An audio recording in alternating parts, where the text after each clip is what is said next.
Bonjour à tous, bienvenue dans cette nouvelle vidéo pour une potentielle idée de scénario pour Godzilla 3. Oui, car je suis très fan et je souhaiterais avoir un Godzilla 3. Parce que, car j'ai vu récemment qu'on en parle de plus en plus, mais c'est pas officiel, mais j'espère que ça verra le jour parce qu'on sait c'est Fils de Kong qui verra probablement le jour.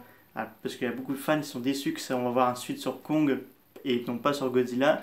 Mais comme je vous ai expliqué dans d'autres vidéos, il faut que Legendary passe contrat avec la Toho. Donc là, on n'a toujours pas de nouvelles. Et que la Toho, eux, ils veulent relancer des films de Godzilla. Donc là, pour l'instant, on n'a pas trop de nouvelles. Sachant qu'on a eu une information par rapport à Shin Godzilla 2 n'est toujours pas prévue. Ils ont même clairement annoncé que Toho veut faire un univers consacré sur Godzilla et sa bestiaire. Donc voilà. Donc j'ai une idée pour Godzilla 3 en matière de scénario parce que vous avez fait une scénario d'idée pour un Kong pour Fils de Kong. Donc voilà, je vous ai même laissé une post-crédit dans votre tête. Donc on va faire une idée de scénario pour Godzilla 3. Alors là, ça va être 5 ans ont passé après les événements de Godzilla vs Kong. Le monde retrouve un peu la paix entre les kaiju et les humains. Donc là, il va y avoir bien sûr une réunion pour se poser la question est-ce que ces créatures doivent être protégées ou pas. Un scientifique de monarque japonais, donc assez âgé, explique dans le Sénat il faut à tout prix protéger ces créatures, car surtout Godzilla, car le monde ne pourrait pas se survivre sans lui. Car beaucoup se posent la question pourquoi on doit protéger Godzilla. Eh bien, il va leur répondre en disant c'est grâce à lui que l'humanité existe toujours. Car si Godzilla n'était pas là pour l'accident de 2014 ou l'apocalypse de 2019, en 2021, il voulait nous avertir d'un danger que l'humanité voulait provoquer sa fin. Donc voilà. Et il dit que il pourrait avoir plusieurs menaces. L'un qui viendrait de l'espace et l'autre sur notre planète. Que ce soit étrange, enfin un autre kaiju ou une menace créée par la main de l'homme. Donc voilà. Donc on va suivre un peu Millie Bobby Brown et son père qui travaillent toujours pour Monarch et notre cher geek Bernie qui est engagé à Monarch. Donc voilà. Et ils sont en train de balayer enfin la zone d'Apex. Donc toutes les entreprises d'Apex sont tous au chômage. Donc là, ils ont tout fermé leurs portes pour cause de création de Mechagodzilla et de détruire une bonne partie de la ville chinoise. Donc ils ne sont toujours pas remis. Donc Hong Kong, il n'y a plus personne qui vit. C'est devenu une jungle gigantesque avec peuplé de kaiju. Enfin, de Servon, ces espèces de dragons qu'on a vu dans Godzilla Monster Planet de Netflix, d'insectes, notamment des mini kumonga et bien d'autres encore. Mais pendant ce temps, au Japon, les deux sœurs chinoises arrivent dans le lieu où se trouve l'œuf de Mothra, car oui, Godzilla 2 avait testé un deuxième œuf de Mothra, et même dans Godzilla vs Kong. Et donc là, elle éclore, enfin, elle est déjà éclore depuis un bon moment, car elle est en mode devenir adulte, donc là, et une fois est sortie de son cocon, elle ponte tout à coup un œuf déjà un œuf, et se pose la question de sœur jumelle, car en fait Mothra va aller sur Skull Island, car elle a senti que quelque chose n'allait pas sur l'île. Donc Mark est vite prévenu, donc avec Madison, Bernie et comment s'appelle l'autre qui a un pote un peu comment s'appelle l'autre garçon qui a une team Godzilla dans Godzilla vs Kong. Euh, Joss qui vient de temps en temps, vont aller sur Skull Island car en effet le professeur Shiragami, qui travaillait sur d'autres projets, vient de voir que Bioland, oui, vous avez deviné, Bioland sera la méchante protagoniste de ce film. Donc là, elle est en train de devenir incontrôlable. Donc là, le professeur l'a fait calmer, mais pour combien de temps? Donc Marc arrive et voit cette créature en lui répondant pourquoi vous avez créé une telle chose? Et Dr. Shiragami lui répond pour que l'humanité puisse survivre et que nous avons nos propres titans pour nous protéger. Donc voilà, sauf que ça ne va pas plaire quelqu'un. Donc Godzilla, qui a vite senti que quelque chose n'allait pas en plein cœur du Pacifique, se dirige vers Skull Island. Donc là, bien sûr, Mothra arrive sur l'île Elle arrive à chasser tous les nuages qui entouraient l'île du crâne. Donc là, tous les nuages disparaissent. On voit des libellules géantes qui font leur apparition. Quelques skullcravels et des skulldins qui font leur apparition. Donc là, Mothra pousse un cri, ce qui met Violent hors d'état d'elle. Donc elle est en train de défoncer la bulle qui était autour d'elle et s'apprête à affronter Mothra dans un combat sans merci. Mothra lance son pouvoir de pollen, mais rien à faire. Violent contre-attaque avec ses tentacules qui arrivent mettre Mothra au sol avant de envoyer ses tentacules avec des dents pour la mordre. Cette dernière arrive à s'en échapper et contre-attaque à nouveau cette fois-ci avec son dard. Mais Violent arrive à le remettre un coup. Alors que Mothra est sur le point de se faire tuer, Godzilla lance un rayon atomique qui pousse Violent contre un rocher. Il faut savoir que Violent là est sur sa forme rose. Donc là, Godzilla débarque en poussant un cri. Donc Godzilla s'interpose entre Mothra et Violent car Godzilla protège Mothra. Donc les deux vont combattre ensemble contre Violent. Donc Godzilla lance son rayon atomique et Violent lance ses tentacules tandis que Mothra lance son pollen.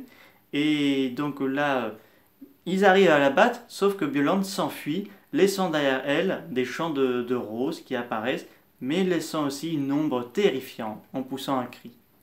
Godzilla pousse lui aussi son cri, et Godzilla et Mothra se regardent à nouveau et échangent des communications pour dire que le pire reste encore devant nous, car en effet, Violent peut se transformer et en plus elle est immortelle. Donc voyant une telle menace, Godzilla et Mothra repartent donc à la poursuite de Violent. Donc Skull Island a retrouvé un havre de paix, sauf que ça attire d'autres kaiju, notamment un Baragon, un Titan Behemoth, 3 Kamacuras, Kamobas et également un Mestulage, un couple de Mestulage. Donc là, pourquoi ces kaiju viennent soudainement apparaître? Eh bien, vu que Violent a aussi de la radiation, elle vient d'engendrer un habitat favorable pour les kaiju, donc pour les autres créatures. Donc grâce à Violent, le monde pourrait retrouver une nature verdoyante et surtout un habitat très favorable. Donc là, Godzilla et Mothra continuent leur track. Pendant ce temps, un kaiju très connu fait son apparition en surface, mais à Berlin, il s'agit de Anguirus, qui a vite senti que quelque chose n'allait pas. Mais vu qu'il a senti qu'un habitat très ressemblant à son époque passée, il sort de sa cachette avec toute sa petite troupe. Donc là, ils vont à la recherche de nourriture, ou jusqu'à ils découvrent nez à nez avec Violent, forme finale. Donc elle montre ses puissantes mâchoires avec ses dents bien pointues. Anguirus charge en premier, enfin la troupe combat tant que Violent arrive à s'en débarrasser sans qu'un mal, mais notre ami Anguirus veut prendre sa revanche. Et là tout à coup, alors que Anguirus allait sur le point de se faire tuer, Rodan arrive à son secours et blesse grièvement le visage de Violent avant que celle-ci décide de battre à nouveau en retraite. Donc Rodan et Anguirus se rencontrent, donc petit flashback du passé car tous les deux s'amusaient quand ils étaient enfants avec bébé Godzilla. Donc oui, c'était des très bonnes amies à l'époque. Donc tous les deux décident de partir à l'aventure et rejoindre Godzilla qui est à la fois leur ami mais le roi, car ils sentent Violent n'est pas loin. Suite à ça, le monarque et avec l'aide de l'armée, ils vont bien sûr se mettre à la poursuite de Violent, car cette dernière vient de débarquer en beau milieu de la capitale de France, Paris, en train de transformer l'habitat à son propre environnement. Pendant ce temps, Madison découvre quels sont les ingrédients pour créer Violent, car elle découvre tristes ingrédients. On trouve dans Violent l'ADN de Godzilla, d'une rose, mais d'un être humain, la fille du professeur Shiragami. Ce dernier lui explique que pendant la grande apocalypse de 2019, sa fille a été tuée lors de l'attaque de Kinjidora il y a bien longtemps, mais pas Kinjidora, je voulais dire, par Yamato no Orochi, donc le dragon à 8 têtes qui a saccagé une bonne partie du Japon. C'est qui causa la mort de sa fille. Et 50 ans plus tard, à Hong Kong, le professeur a pu prélever des quelques cellules de Godzilla pendant le champ de bataille à Hong Kong, et il les a étudiés et il voit que